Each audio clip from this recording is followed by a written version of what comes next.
दोस्तों सभी को नमस्कार। भाई जैसे अभी आप जानते हो कि बहुत सारी वैकेंसीज निकली हुई हैं और आगे चलकर आप लोगों के लिए परीक्षाओं का दौर चलने वाला है। इसमें जैसे चंडीगढ़ पीआरटी, चंडीगढ़ के अंदर पीआरटी टीजीटी इनकी वैकेंसीज निकली हुई हैं। पीआरटी की तो डेट भी अनाउंस हो चुकी है। उसके बाद डीएसएसबी में भी आप देखोगे टीचिंग और नॉन टीचिंग की बहुत सारी वैकेंसीज निकली हुई हैं। तो आने वाले 3 या 4 महीने के अंदर आपको बहुत सारी परीक्षाएं देखने के लिए मिलेंगी। तो दोस्तों इसी चीज़ को लेकर हम आप लोगों के लिए सीरीज लेके आए हैं, जिसमें हम ऑफिशियल सिलेबस के अंदर जो दिए गए जितने भी टॉपिक्स हैं उनसे जुड़ी हुई एक सीरीज शुरू करने जा रहे हैं, जिसमें हम प्रीवियस ईयर के जो क्वेश्चन हैं वो डिस्कस करेंगे और वो आगे चलकर आपको चंडीगढ़ पीआरटी या डीएसएसबी के जो भी एग्जाम्स होंगे वहाँ पर देखने को मिलेंगे। तो दोस्तों यदि आपने हमारे YouTube चैनल को सब्सक्राइब नहीं किया है तो आप इसको कर लीजिए, क्योंकि आने वाली जितनी भी परीक्षाएं होंगी उसमें हम आपके लिए बहुत कुछ लेके आने वाले हैं और ये आगे चलकर आपके सिलेक्शन में काफ़ी मददगार रहेंगे। तो आज की सीरीज़ के अंदर दोस्तों हम जैसे चंडीगढ़ पीआरटी के अंदर एक टॉपिक दिया गया है मौर्य साम्राज्य। तो मौर्य साम्राज्य से जुड़ी हुई जितने भी महत्वपूर्ण प्रश्न हैं जो प्रीवियस ईयर के एग्जाम्स के अंदर पूछे गए हैं उनको आज आपके सामने डिस्कस करने जा रहे हैं। और एक क्वेश्चन के साथ हम 6-7 पॉइंट और भी डिस्कस करते चलेंगे, यानी आप लगभग 20 क्वेश्चन करोगे तो आपको 100 क्वेश्चन का डाटा आपका तैयार हो जाएगा। तो आपने इस क्लास के अंदर अंत तक बने रहना है। तो शुरू करते हैं दोस्तों आज की इस सीरीज को। हम जैसे हमने डिस्कस किया है कि आज का हमारा जो टॉपिक रहने वाला है वो मौर्य साम्राज्य है। तो मौर्य साम्राज्य से जुड़ा हुआ पहला प्रश्न आपके सामने है, निम्नलिखित में से कौन शुंग वंश स्थापक था जिसने अंतिम मौर्य सम्राट की हत्या करके अपना राज्य स्थापित किया? या हम इसको दूसरी लैंग्वेज में ये भी कह सकते हैं कि कौन से शासक शुंग वंश के ने मौर्य साम्राज्य को खत्म करके फिर अपना शासन शुरू किया था? तो ये था अग्रिम मित्र, भगभद्र, पुष्यमित्र या देवभूति। तो दोस्तों यहां पर जो राइट आंसर है पुष्यमित्र। पुष्यमित्र शुंग ने मौर्य साम्राज्य के अंतिम शासक बृहद्रथ की हत्या करके इस वंश की स्थापना की थी। तो दोस्तों कई बार जैसे इस तरह से भी क्वेश्चन पूछा जाता है कि आपको दे दिया जाएगा कि सीरीज के अंदर बताइए कौन सा वंश था। तो मैं आप लोगों के सामने एक बार डिस्कस कर देता हूं। जो वंश की बात करें हम में, जैसे सबसे पहले आएगा आपका यहां पर चलेगा नंदवंश। नंदवंश को खत्म किया था मौर्य ने, और मौर्य को जो खत्म किया ये शुंग वंश ने। तो शुंग वंश ने दोस्तों जो शासन किया ये लगभग 112 वर्ष इनका शासन रहा। तो ये भी महत्वपूर्ण पॉइंट आपने यहाँ पर ध्यान रखने हैं। नेक्स्ट क्लास के अंदर देखते हैं हम, नेक्स्ट क्वेश्चन में देखते हैं। नेक्स्ट क्वेश्चन है हमारा सेल्यूसिड मौर्य युद्ध में सेल्यूकस ने निम्नलिखित में किस मौर्य शासक के विरुद्ध युद्ध लड़ा था? यानी हम ये कह सकते हैं सेल्यूकस निकेटर ने मौर्य साम्राज्य के किस शासक के खिलाफ अपना युद्ध लड़ा था? अशोक, चंद्रगुप्त मौर्य, संप्रति या दशरथ? दोस्तों यहां पर राइट आंसर रहेगा चंद्रगुप्त मौर्य। चंद्रगुप्त मौर्य और सेल्यूकस निकेटर के बीच में 305 बीसी में एक महत्वपूर्ण युद्ध हुआ था। और मैं आपको बताना चाहूंगा सेल्यूकस जो निकेटर था दोस्तों, ये सेल्यूकस निकेटर सिकंदर का सेनापति था। सिकंदर वापस अपने देश चला गया था, रास्ते में उसकी मृत्यु हो गई थी। उसके पश्चात उसके जीते गए जितने भी जगह थी वो किसके अधिकार क्षेत्र के अंदर थी? वो सेल्यूकस से निकेटर के अधिकार क्षेत्र के अंदर थी। ठीक है, तो आगे चलकर चंद्रगुप्त मौर्य और इनके बीच में 305 बीसी में युद्ध होता है और इसमें विजयी रहा चंद्रगुप्त मौर्य। और दोनों के बीच में एक समझौता होता है।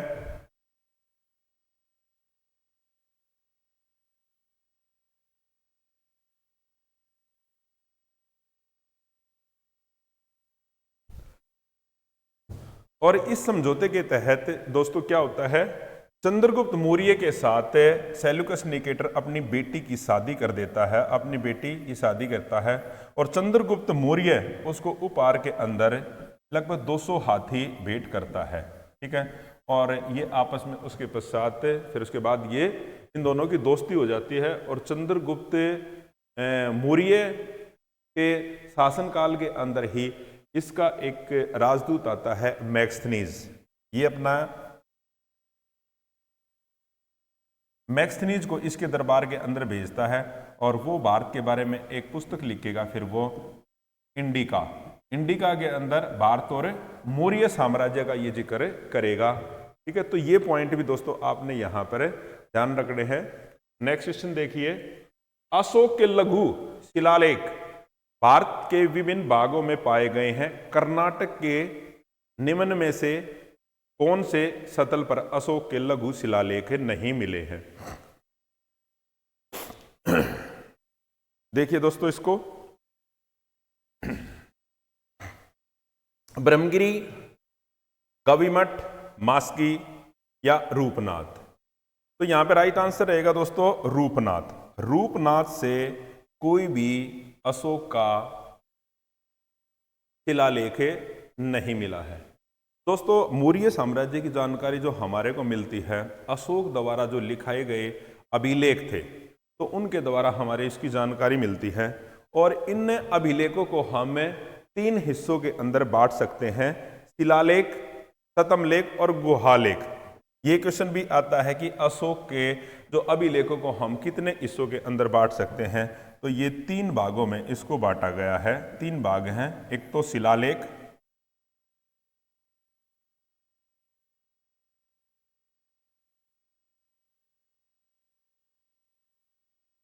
शतमलेख और गुहालेख, यानी जो गुफाओं के अंदर लिखे गए। तो ये पॉइंट भी आपने ध्यान रखने हैं। नेक्स्ट क्वेश्चन देखते हैं। ये क्वेश्चन दोस्तों बहुत बार आ चुका है, एसएससी के अंदर भी आया, डीएसएसबी में भी, हर जगह पर ये क्वेश्चन पूछा जाता है।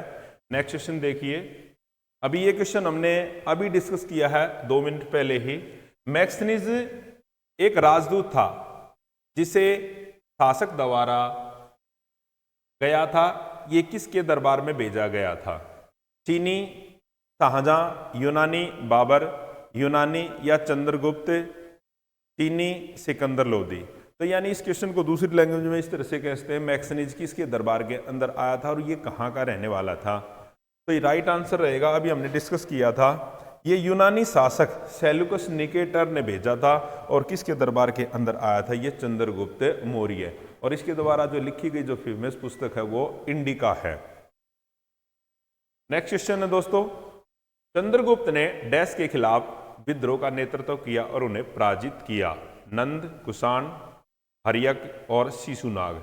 या हम ये कह सकते हैं कि दोस्तों चंद्रगुप्त मौर्य ने किसको खत्म करके मौर्य साम्राज्य की स्थापना की थी? तो राइट आंसर रहेगा यहां पर नंदवंश। नंदवंश को खत्म करके, नंदवंश के अंतिम राजा घनानंद को हरा के चंद्रगुप्त मौर्य ने मौर्य साम्राज्य की स्थापना की थी। तो राइट आंसर रहेगा यहां पर नंदवंश।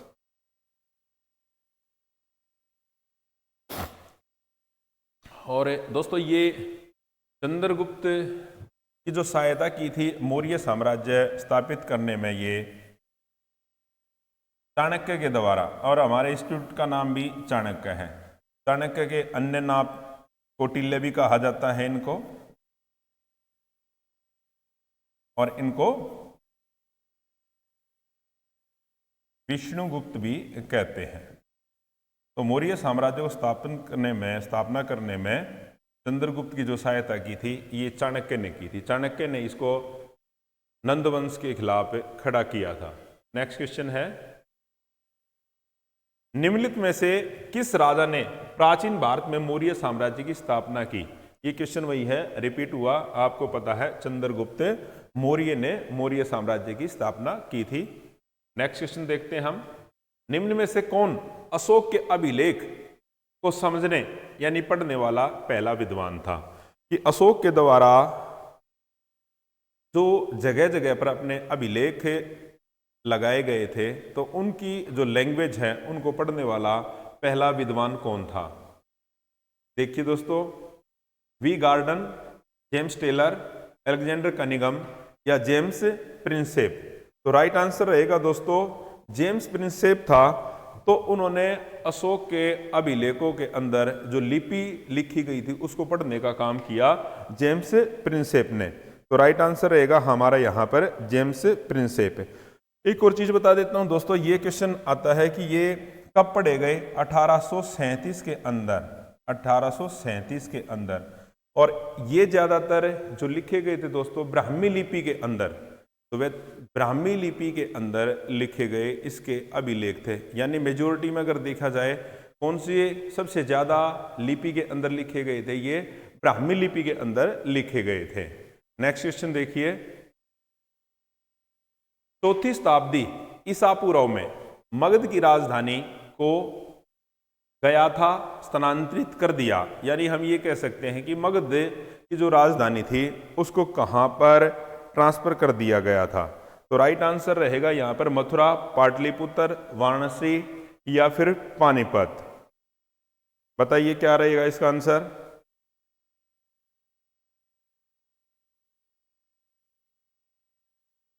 यहां पर रहेगा दोस्तों पाटलिपुत्र। यदि आपसे क्वेश्चन ये पूछ लिया जाए कहां से ट्रांसफर किया गया था इसको, बिहार के अंदर जो राजगृह है, राजगृह से ट्रांसफर किया गया था इसको पाटलिपुत्र। और पाटलिपुत्र का वर्तमान नाम है पटना। पटना, ये भी आपने ध्यान रखना है।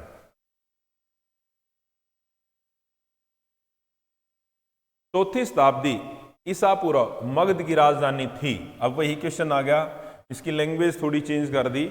अगर हम ये कहें कि अगर इससे पहले कौन सी थी पाटलिपुत्र से, तो पाटलिपुत्र से पहली राजधानी अभी हमने डिस्कस किया था वाराणसी, राजगृह, पाटलिपुत्र, मथुरा। तो राइट आंसर रहेगा दोस्तों यहां पर राजगृह, क्योंकि राजगृह से ही राजधानी बनाई गई थी पाटलिपुत्र, और जिसको हम क्या नाम देते हैं? पटना। नेक्स्ट क्वेश्चन,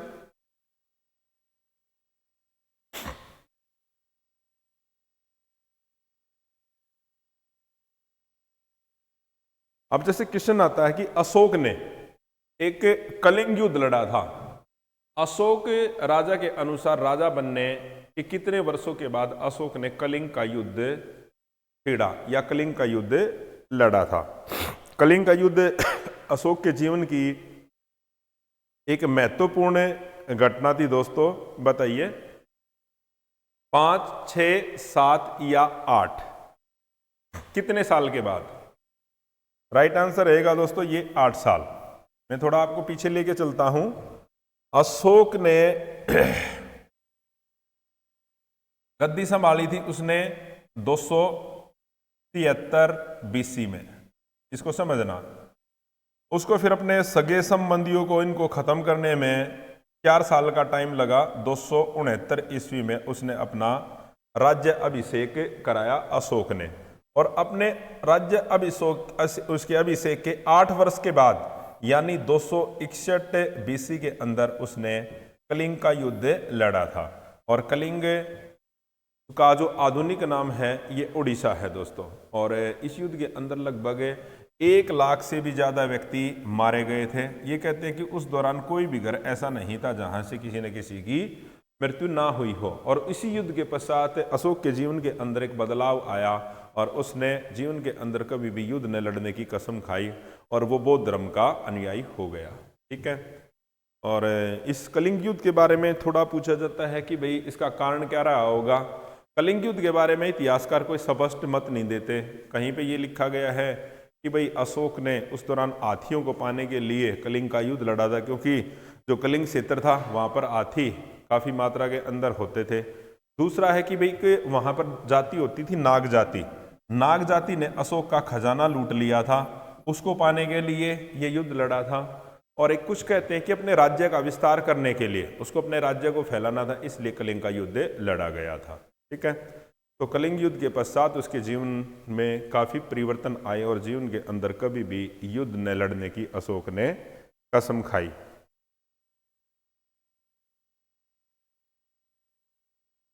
या फिर एक ये भी क्वेश्चन आता है कि अशोक के कौन से अभिलेख के द्वारा कलिंग युद्ध की जानकारी मिलती है।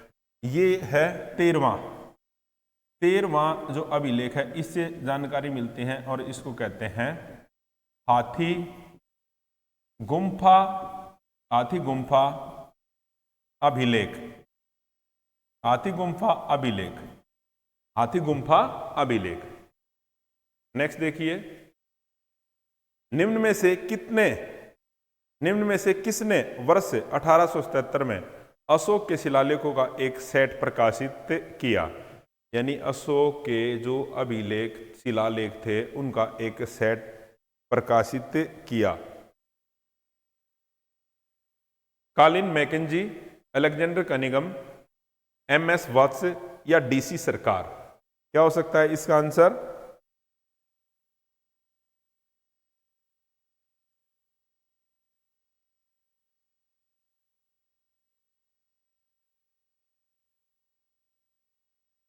इसका राइट आंसर रहेगा दोस्तों अलेक्जेंडर कनिंघम। कई बार जैसे क्वेश्चन ये भी पूछा जा सकता है कि ये उन्होंने सेट कब प्रकाशित किया? 1877 में। ये जितने भी उसके शिलालेख थे उनका एक सेट प्रकाशित किया 1877 के अंदर। इनको 1872 के अंदर भारतीय पुरातत्व विभाग की जिम्मेदारी दी गई थी। नेक्स्ट क्वेश्चन है, कंटक शोधन डैश वंश के प्रशासन की न्यायिक व्यवस्था का प्रमुख अंग था? मौर्य, राष्ट्रकूट या कुषाण या चोल? बताइए दोस्तों क्या रहेगा इसका आंसर? राइट आंसर रहेगा दोस्तों इसका मौर्य।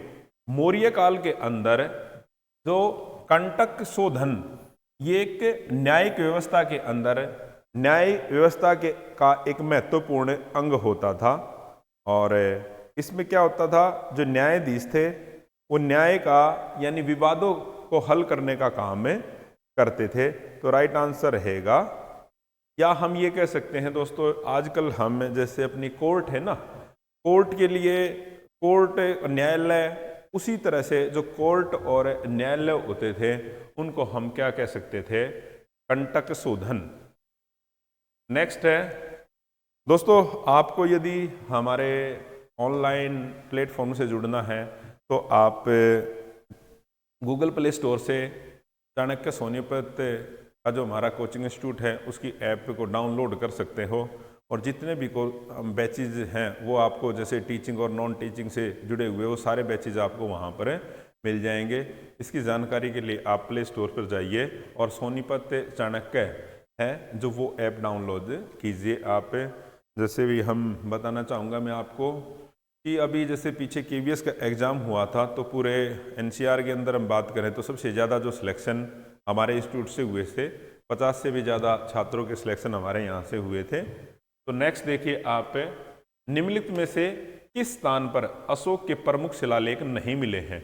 यानी बाकी इन 3 जगहों से तो शिलालेख मिले हैं, एक कौन सी ऐसी जगह है जहां से शिलालेख नहीं मिले हैं? मानसेरा, बाबू, तोपारा या जोगढ़? तो राइट आंसर रहेगा दोस्तों यहां पर बाबू। और बाकी जो जितनी जगह हैं यहाँ से अशोक के शिलालेख मिले हैं। हमने डिस्कस किया था दोस्तों कि हमने इनके शिलालेखों को ये यानी जो अभिलेख हैं उनको 3 हिस्सों के अंदर बांटा, शिलालेख, गुहालेख और एक शतमलेख। तो इन बाकी जगह से ये चीजें मिली हैं, बी से जगह नहीं मिली। गुजरात में एक झील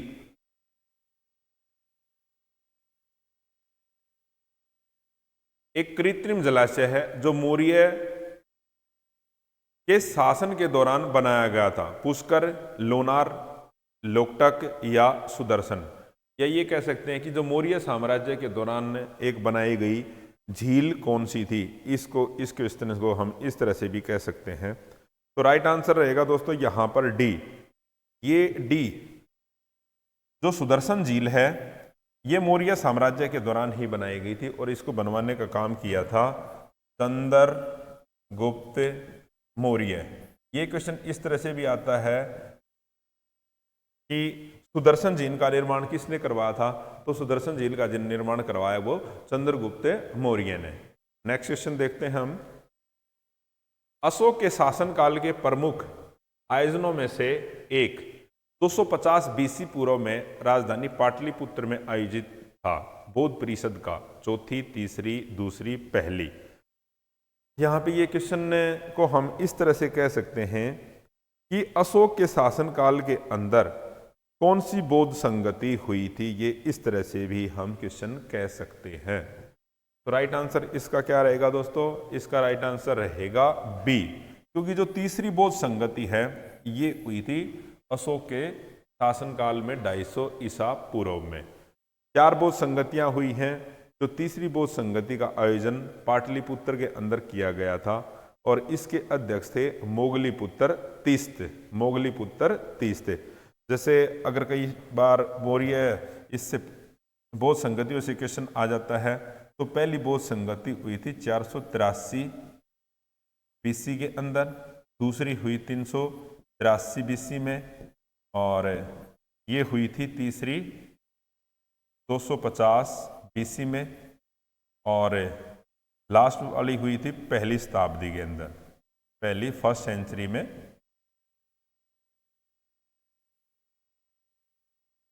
ये आप ध्यान रख लीजिए। सम्राट अशोक निम्न में से किस मौर्य शासक के पुत्र थे? समुद्रगुप्त, कनिष्क, चंद्रगुप्त या बिंदुसार? तो राइट आंसर रहेगा दोस्तों यहां पर बिंदुसार। मैं आपको बताना चाहूंगा मौर्य साम्राज्य के जो संस्थापक रहे चंद्रगुप्त। चंद्रगुप्त मौर्य, मौर्य के बाद चंद्रगुप्त के बाद इनका लड़का बिंदुसार, बिंदुसार, और बिंदुसार के बाद जो शासक बनेगा वो बनेगा अशोक। वैसे हम ये कहें कि बिंदुसार जो अपना शासन यानी उत्तराधिकारी सुसीम को बनाना चाहता था, सुसीम, और सुसीम की हत्या करके ही अशोक शासक बना था। अशोक के बारे में ये कहा जाता है कि ये अपने 99 भाइयों की हत्या करने के पश्चात गद्दी पर बैठा था। ठीक है, उसमें ये कह सकते हैं कि जितने भी इसके सगे संबंधी रहे होंगे उन सभी की इन्होंने हत्या की थी। उस राज्य का नाम बताइए जिसने पहली बार युद्ध में हाथियों का प्रयोग किया था, यानी पहली बार बड़ी तादाद में हाथियों का प्रयोग किया गया था।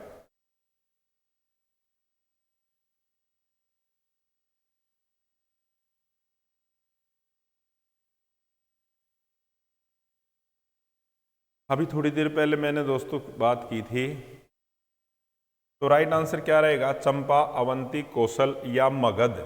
मगध के अंदर पहली बार हाथियों का युद्ध के अंदर सबसे ज्यादा प्रयोग किया गया था।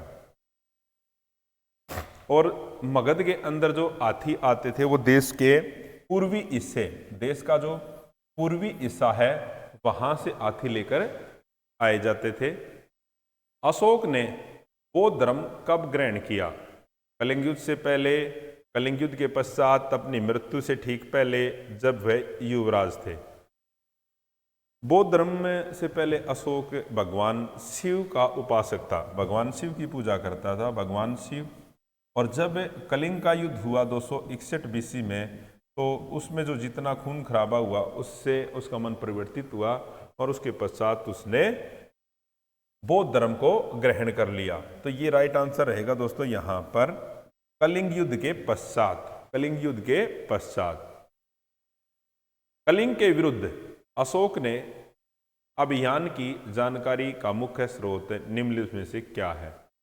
दिव्यवदान, शिलालेख 11, शिलालेख 13 या महावंश? अभी ये क्वेश्चन दोस्तों हमने थोड़ी देर पहले ही डिस्कस किया था कि अशोक के कौन से अभिलेख से हमारे को ये जानकारी मिलती है कलिंग युद्ध की। तो राइट आंसर रहेगा ये 13वां जो अभिलेख है, जिसको हाथी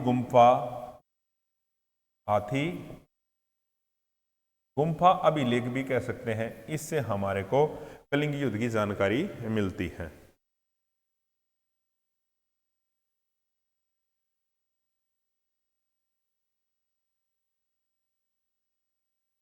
ये दोस्तों ये दिव्य वदन है, ये बौद्ध साहित्य से जुड़ा हुआ एक ग्रंथ है, बौद्ध साहित्य से।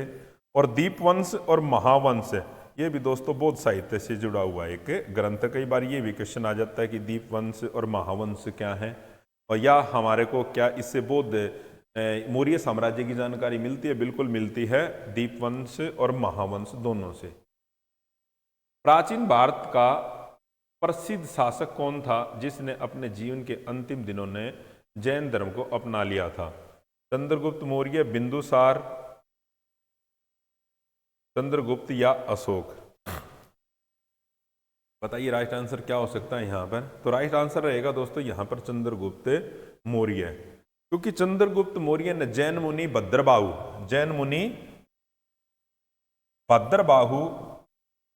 से शिक्षा ली, और ये कर्नाटक के अंदर, कर्नाटक में जगह है श्रवणबेलगोला, और वहां पर एक पहाड़ी है जो आज जानी जाती है चंद्रगिरी के नाम से, चंद्रगिरी की पहाड़ी। वहां पर इन्होंने तपस्या की और अपने प्राण 298 BC के अंदर, जिस तरह से जैन मुनि खाना पीना छोड़ के अपने प्राण त्याग देते हैं, तो 298 BC के अंदर इन्होंने अपने प्राण त्याग दिए थे। तो ये क्वेश्चन भी आपने ध्यान रखने हैं।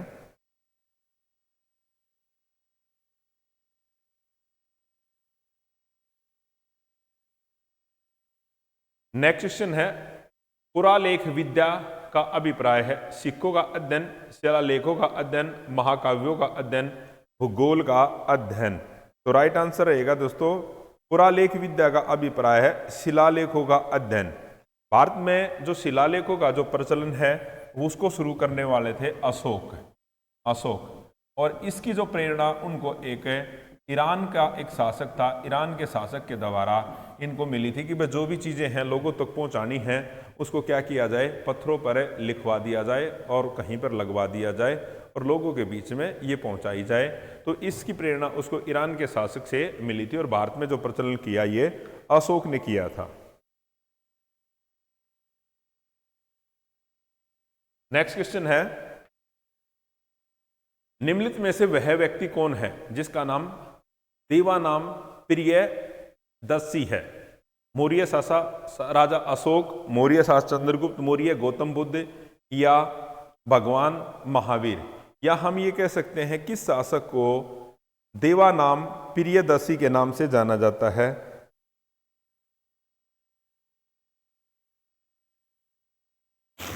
बताइए क्या हो सकता है इसका आंसर?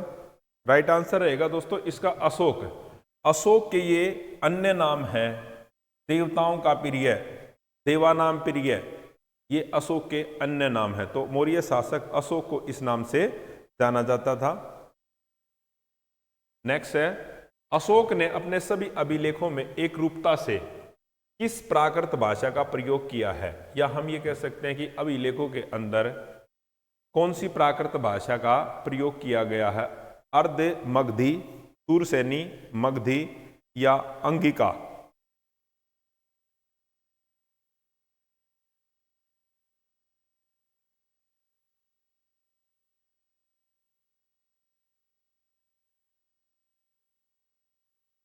राइट आंसर रहेगा दोस्तों यहाँ पर अर्ध मगधी का प्रयोग किया है, और इसको पढ़ा गया था, अभी हमने डिस्कस किया था 1837 के अंदर जेम्स प्रिंसेप के द्वारा अभिलेखों को पढ़ा गया था। नेक्स्ट क्वेश्चन देखते हैं, निम्नलिखित में से कौन मौर्य वंश का अंग नहीं था? अजातशत्रु, चंद्रगुप्त मौर्य, बिंदुसार या इसमें से कोई नहीं? तो दोस्तों यहाँ पर चंद्रगुप्त मौर्य, बिंदुसार ये मौर्य साम्राज्य के अंग थे। जो मौर्य साम्राज्य का अंग नहीं रहा वो अजातशत्रु, क्योंकि अजातशत्रु एक अलग वंश का था, बाकी क्या है ये सारे मौर्य साम्राज्य के हैं। और कभी जैसे ये आ जाता है कि ये कौन से, ये था हर्यक वंश, अजातशत्रु हर्यक वंश से संबंध रखता था। चंद्रगुप्त और बिंदुसार ये मौर्य साम्राज्य से जुड़े हुए हैं। नेक्स्ट है,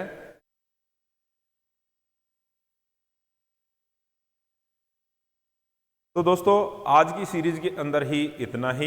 तो ये लगभग हमने 20 के करीब जो महत्वपूर्ण जो प्रश्न है आपके सामने डिस्कस किए हैं। तो इसी तरह दोस्तों हम आप लोगों के लिए सीरीज लेके आते रहेंगे। और दोस्तों मैं आपको बताना चाहूँगा कि हम शुरू करने जा रहे हैं ये चंडीगढ़ पीआरटी के लिए है। चंडीगढ़ पीआरटी का आपका एग्ज़ाम ये 17 मार्च को होने वाला है। इसके लिए हम दोस्तों एक अपना बैच लेके आए हैं मात्र 11 रुपये में, मात्र 11 रुपये में।